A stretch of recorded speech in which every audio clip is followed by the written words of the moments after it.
हर हर महादेव, हर हर महादेव, घर घर महादेव, हर हर महादेव। श्री शिवाय नमस्तुभ्यम, श्री शिवाय नमस्तुभ्यम, श्री शिवाय नमस्तुभ्यम, श्री शिवाय नमस्तुभ्यम, श्री शिवाय नमस्तुभ्यम। आज दिनांक 27 दिसंबर 2023, अंतिम सप्ताह इस अंग्रेजी तारीख के कैलेंडर को बदलने के लिए, लेकिन मेरे इस शिव महापुराण की आगे हम लोग बढ़ते जा रहे हैं।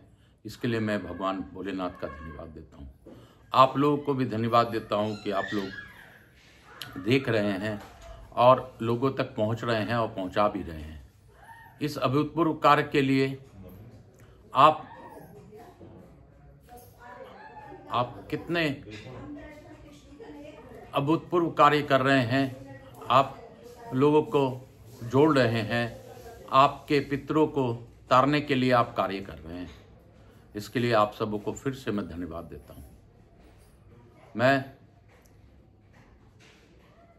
यहाँ के स्थान देवता, वास्तु देवता, ग्राम देवता, क्षेत्रपाल देवता, समस्त देवी देवताओं को धन्यवाद देते हुए, आप सबों को नमन करते हुए प्रार्थना पूर्वक आज की कथा प्रारंभ करूंगा। प्रथम पूज्य देव गणेश जी महाराज का आह्वान करते हुए गणेश जी महाराज से अनुरोध करता हूं कि यहाँ पर पधार कर दसों दिशाओं को विमुक्त कर सभी देवी अवैध देवी देवताओं को आने का मार्ग दें। उनसे यह भी प्रार्थना करता हूं कि हमारी भाषा को नाथ भाषा में परिवर्तित कर उनको हमारे भाषा को समझाने का प्रयास करें, समझाने का कष्ट करें और उनसे हमें आशीर्वाद दिलवाने में हमारी सहायता करें।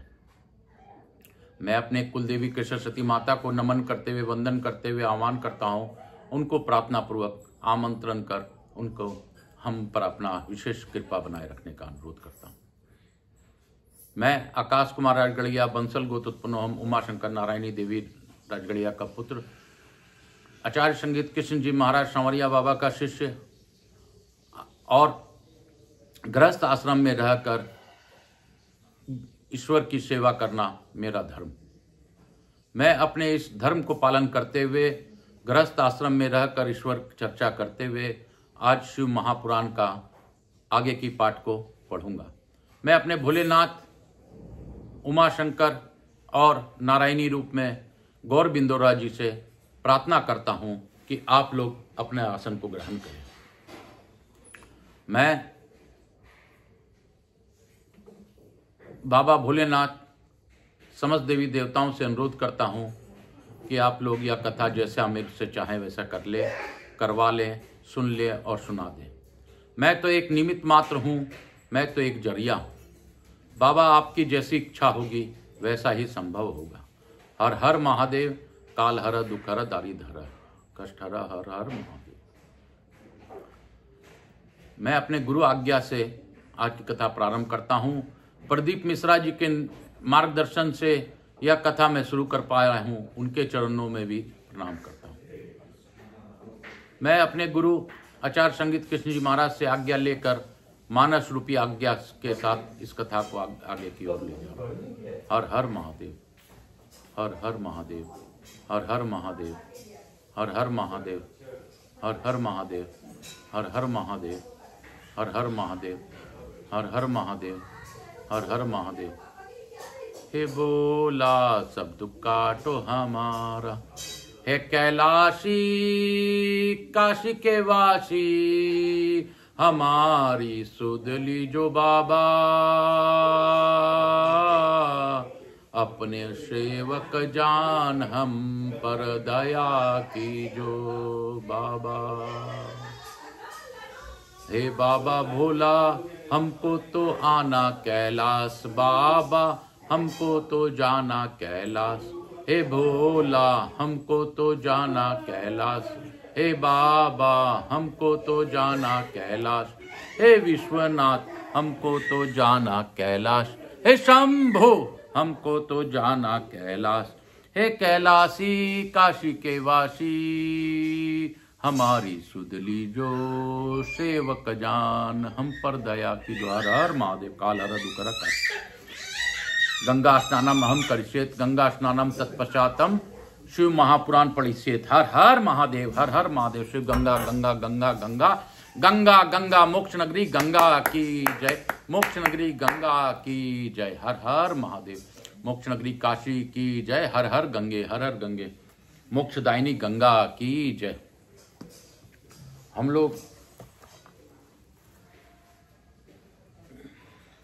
लोग कल 34वें अध्याय को पढ़े थे। आज हम लोग पंचत्रिशो अध्याय में प्रवेश करेंगे।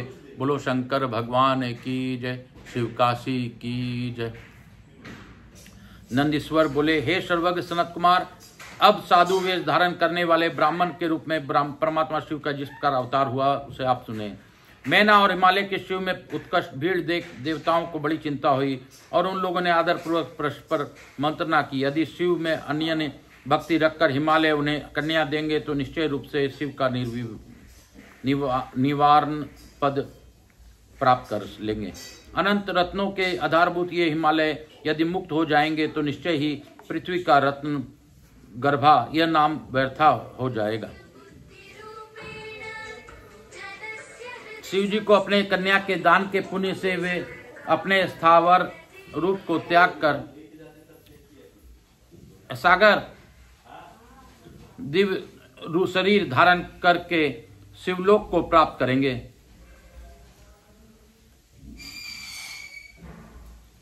फिर शिव जी के अनुग्रह से शिव सारूप्य प्राप्त करके वहां सभी प्रकार के भोगों को भोग कर बाद में मोक्ष प्राप्त कर लेंगे। हे मुने, इस प्रकार विचार कर अपने सर्वार्थ साधन में कुशल उन सभी देवताओं ने गुरु बृहस्पति के घर के लिए प्रस्थान किया। वहां जाकर उन लोगों ने गुरु से निवेदन किया। देवता बोले, हे गुरु, आप हम लोगों को कार्य सिद्ध करने के लिए बात कर लूंगा, हिमालय के घर जाइए और शिव जी को निंदा कर हिमालय के चित्त से शिव के प्रति आस्था दूर कीजिए। हे गुरु, वे हिमालय श्रद्धा से अपने कन्या शिव को देकर मुक्ति प्राप्त कर लेंगे, किंतु हम लोग ऐसा नहीं चाहते। हमारी इच्छा है कि वे यहीं पृथ्वी पर रहें। देवताओं का यह वचन सुनकर बृहस्पति ने विचार करके उनसे कहा। बृहस्पति जी बोले, हे देवताओं, आप लोगों के मध्य से कोई एक पर्वतराज के पास जाए और अपना अभीष्ट सिद्ध करे, मैं इसे करने में स्वतः असमर्थ हूँ। अथवा हे देवताओं, आप लोग इंद्र के साथ लेकर ब्रह्मलोक को जाइए और उन ब्रह्मा से अपना सारा वृत्तांत कहिए, वे आप लोगों का कार्य करेंगे। नंदीश्वर बोले, हे सनत कुमार, यह सुनकर विचार करके वे देवता ब्रह्मा की सभा में गए और उन लोगों ने ब्रह्मा के आगे सारा वृत्तांत निवेदन किया। उनका वचन सुनकर ब्रह्मदेव ने भली भांति विचार कर उनसे कहा, मैं तो दुख देने वाली तथा सर्वदा सुख पहारिनी शिव निंदा नहीं कर सकता। अतः हे देवताओं, आप लोग कैलाश को जाइए, शिव को संतुष्ट कीजिए और उन्हीं प्रभु को हिमालय के घर भेजिए। वे शिव ही पर्वतराज हिमालय के पास जाएं और अपनी निंदा करें, क्योंकि दूसरों की निंदा विनाश के लिए और अपनी निंदा यश के लिए मानी गई है। नंदीश्वर बोले, इसके बाद वे सभी देवगण कैलाश पर्वत पर गए और शिव जी के भक्ति पूर्वक प्रणाम कर उन लोगों ने सारा वृत्तांत निवेदन किया। देवताओं का वचन सुनकर शिव जी हंसकर उस स्वीकार कर लिया तथा उन देवताओं को आश्वस्त कर विदा किया। उसके बाद भक्त वत्सल मायापति तथा विकारी महेश्वर भगवान शंभु ने हिमालय के समीप जाने का विचार किया। दंड, छत्र, दिव्य वस्त्र तथा उज्ज्वल तिलक में विभूषित हो कंठ में शालिग्राम शिला तथा हाथ में स्फटिक माला धारण कर साधु वेशधारी ब्राह्मण के वेश में भक्ति भाव से श्री विष्णु के नाम का जप करते हुए बंधु बांधवों से युक्त हिमालय के यहाँ शीघ्र गए। उन्हें देखते ही हिमालय सपरिवार उठ खड़े हुए। उन्होंने विधि पूर्वक भूमि में साष्टांग दंडवत कर उन्हें प्रणाम किया। उसके अनंतर सेलराज ने उन ब्राह्मण से पूछा कि आप कौन हैं? तब उन योगी विपेंद्र ने बड़े आदर के साथ शीघ्र हिमालय से कहा। साधु द्विज बोले, हे सेलराज, मेरा नाम साधु द्विज है। मैं मोक्ष की कामना से युक्त परोपकारी वैष्णव हूँ और अपने गुरु के प्रसाद से सर्वज्ञ तथा सर्वत गमन करने वाला हूँ। मैं सेल सत्तम मैंने विज्ञान के बल से अपने स्थान पर ही जो ज्ञात किया है उसे प्रतिपूर्वक आपसे कह रहा हूँ। आप पाखंड त्याग कर उसे सुने। आप इस लक्ष्मी के समान परम सुंदरी अपनी कन्या को अज्ञात कुल तथा शील वाले शंकर को प्रदान करना चाहते हैं।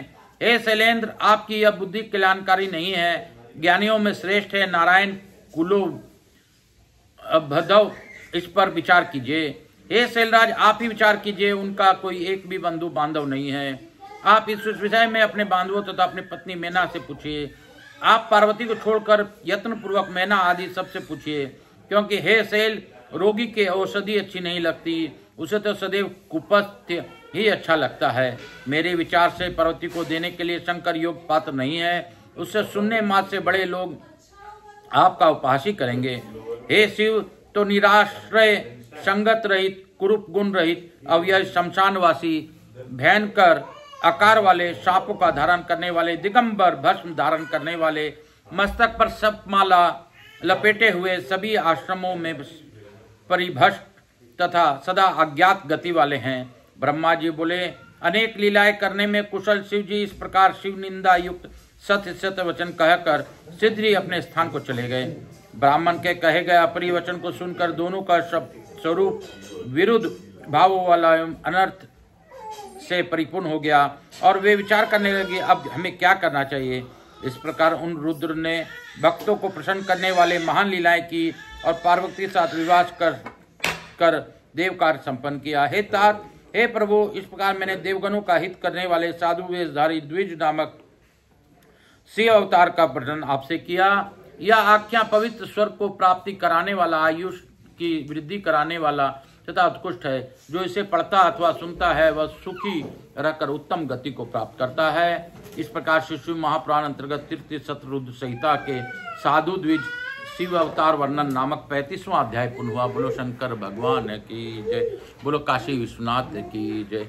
काशी काशी शिव काशी, मोक्ष नगरी काशी की जय, मोक्ष नगरी काशी की जय। मैं आप सबों को पुनः वंदन करते हुए आज की कथा में एक बात बहुत ही अभूतपूर्व दी है कि स्वयं की निंदा करना अपना यश के लिए है और दूसरों की निंदा अपना विनाश के लिए है। यह ऐसा शिव महापुराण में कहा गया है। तो हमेशा प्रयास करना चाहिए कि हमें दूसरों की निंदा न करनी चाहिए, दूसरों की निंदा से बचना चाहिए। यह निंदक कार्य कभी नहीं करना चाहिए।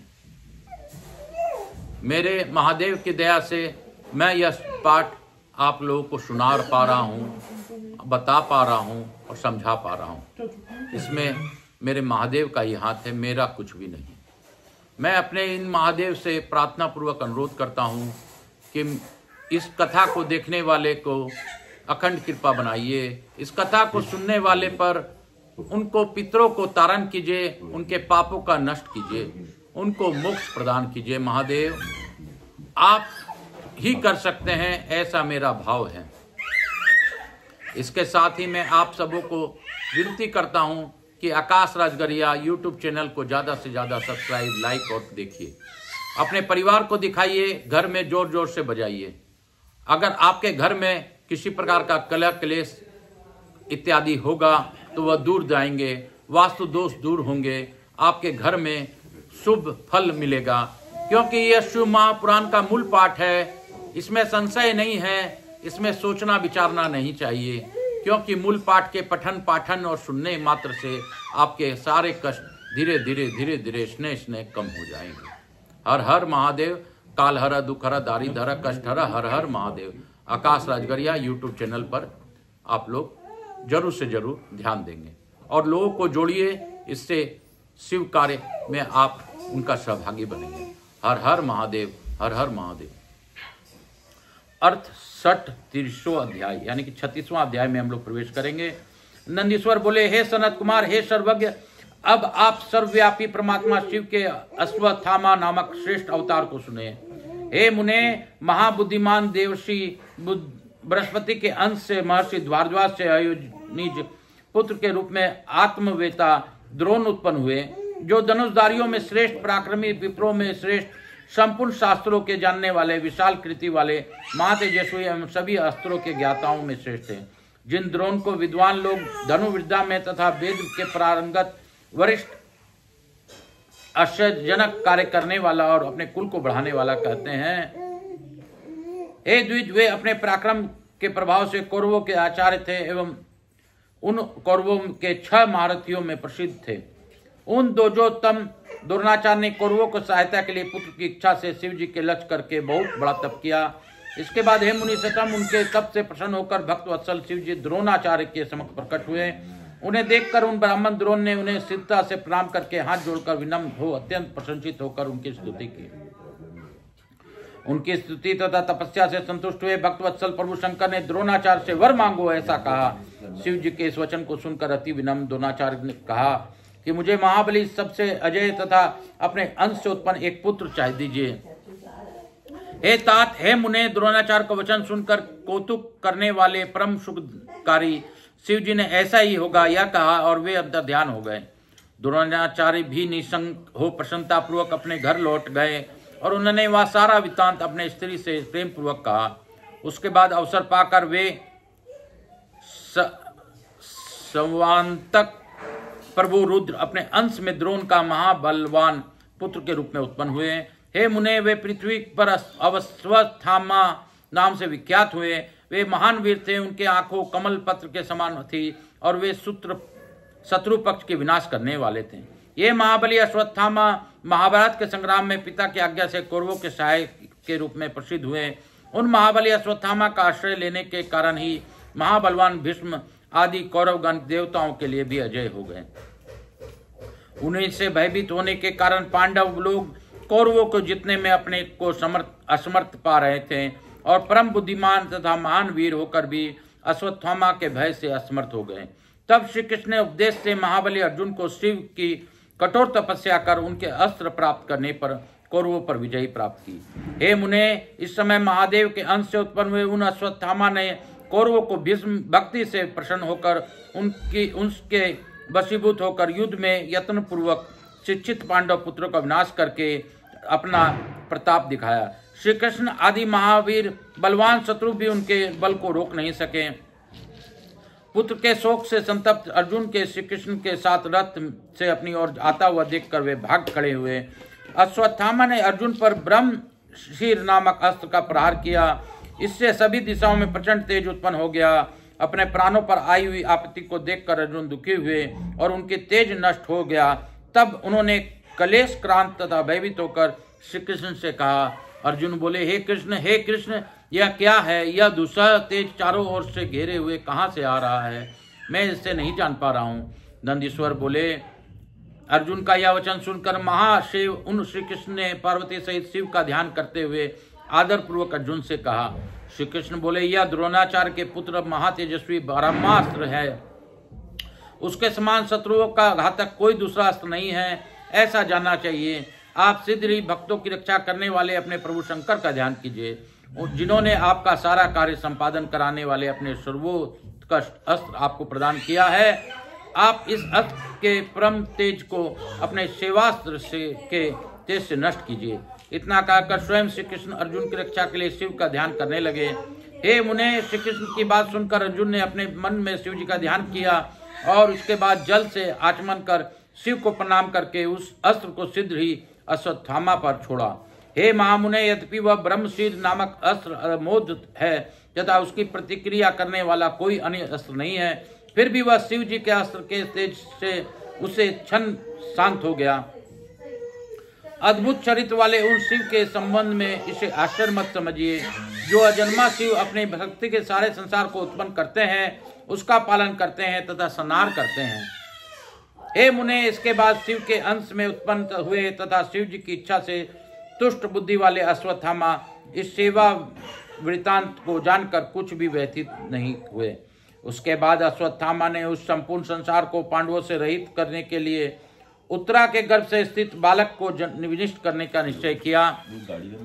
तब उस प्रभावशाली ने महातेजस्वी तथा अन्य अस्त्र द्वारा रोके न जा सकने वाले ब्रह्मास्त्र को उत्तरा के गर्भ पर चलाया।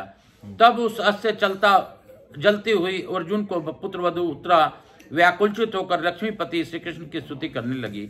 इसके बाद श्री कृष्ण ने हृदय से सदाशिव का ध्यान कर उनकी स्तुति की तथा उन्हें प्रणाम कर जान लिया कि पांडवों के विनाश के लिए यह अश्वत्थामा का अस्त्र है। उन्होंने शिव जी के आज्ञा से अपनी रक्षा के लिए इंद्र द्वारा प्रदत्त अपना महातेजस्वी सुदर्शन चक्र से उसकी रक्षा की।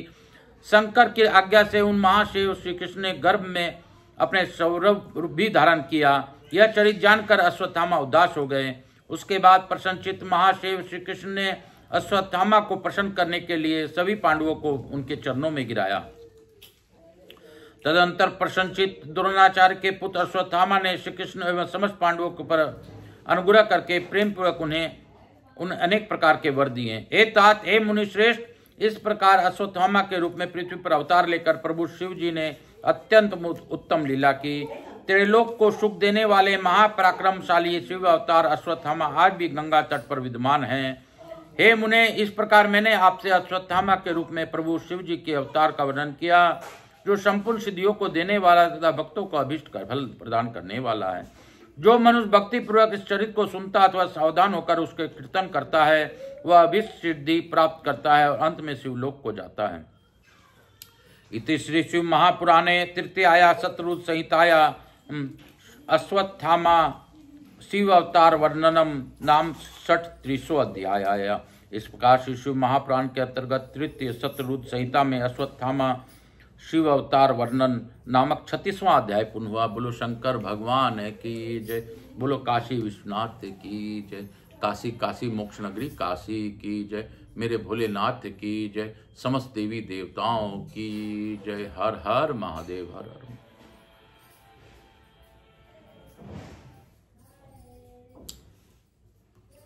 हम लोग लघु आरती करेंगे, क्योंकि किसी भी आयोजन का बिना आरती के कोई भी कार्य पूर्ण नहीं होता। उससे पूर्व मैं आप सबों से यह कहता हूं कि गृहस्थ आश्रम में रहकर अगर कोई भी साधना की जाती है तो प्रभु को ज़्यादा प्रिय है। आपने कलयुग में यह सुना होगा कि माँ काली ने रामकृष्ण परमहंस जी को दर्शन दिया था, न कि किसी भी साधु संत को जो कि वन में रहते हैं उनको कभी दर्शन देते नहीं हैं, लेकिन उनको सिद्धियां देते हैं। लेकिन भगवान अगर कलयुग में दर्शन देते हैं तो गृहस्थ में रहकर जो साधना करे, ईश्वर चर्चा करे, उसी को देते हैं।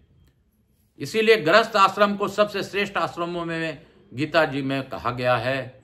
इस गृहस्थ आश्रम में रहकर मैं ईश्वर की चर्चा आप लोगों से कर पा रहा हूँ, शिव महापुराण के बारे में सुन पा रहा हूँ। अपने से उम्र में बड़े, अपने रिश्तेदार में मेरे पदवी में बड़े, सबको मैं यह कथा अपने मुख से सुना पा रहा हूँ। यह मेरा ही अहोभाग्य है, मेरा ही परम भाग्य है।